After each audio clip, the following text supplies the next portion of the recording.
ಹೆತ್ತವರನ್ನ ಕೊಲ್ಲುತ್ತೇನೆಂದು ಬೆದರಿಸಿ ಕಲಿಯುತ್ತಿರುವ 14 ವರ್ಷದ ಅಪ್ರಾಪ್ತ ಶಾಲಾ ಬಾಲಕಿಯ ಮೇಲೆ ಲೈಂಗಿಕ ದೌರ್ಜನ್ಯ ಎಸಗಿದ ಆರೋಪದಲ್ಲಿ ಆಟೋ ರಿಕ್ಷಾ ಚಾಲಕ ಜಮಾಲುದ್ದೀನ್ ಎಂಬಾತನನ್ನ ವೇಣೂರು ಪೊಲೀಸರು ಬಂಧಿಸಿದ್ದಾರೆ.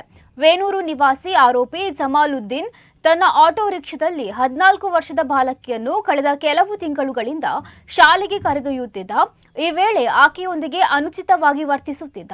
ಬಾಲಕಿ ವಿರೋಧಿಸಿದಾಗ ಜೀವ ಬೆದರಿಕೆ ಒಡ್ಡುತ್ತಿದ್ದ. ಇದರಿಂದ ಭೀತಿಗೊಳಗಾಗಿದ್ದ ಬಾಲಕಿ ಈ ವಿಷಯವನ್ನ ಯಾರಿಗೂ ತಿಳಿಸಿರಲಿಲ್ಲ. ಆಗಸ್ಟ್ 13ರಂದು ಸಂಜೆ ಬಾಲಕಿ ಮನೆಯಲ್ಲಿ ಒಬ್ಬಳೇ ಇದ್ದಾಗ ಮನೆಗೆ ಅಕ್ರಮವಾಗಿ ನುಗ್ಗಿದ ಆರೋಪಿ ಜಮಾಲುದ್ದೀನ್ ಬೆದರಿಕೆಯೊಡ್ಡಿ ಅತ್ಯಾಚಾರವನ್ನ ಎಸಗಿದ್ದಾನೆ. ಈ ಕುರಿತು ಸಂತ್ರಸ್ತ ಬಾಲಕಿ ಆಗಸ್ಟ್ 15ರಂದು ನೀಡಿದ ದೂರಿನ ಮೇರೆಗೆ ವೇಣೂರು ಪೊಲೀಸ್ ಠಾಣೆಯಲ್ಲಿ ಪ್ರಕರಣ ದಾಖಲಾಗಿದ್ದು ಪೊಲೀಸರು ಆರೋಪಿಯನ್ನ ಬಂಧಿಸಿದ್ದಾರೆ. ಆರೋಪಿಯ ವಿರುದ್ಧ ಭಾರತೀಯ ಪೋಕ್ಸೋ ಕಾಯ್ದೆ ಅಡಿಯಲ್ಲಿ ಪ್ರಕರಣ ದಾಖಲಿಸಲಾಗಿದೆ.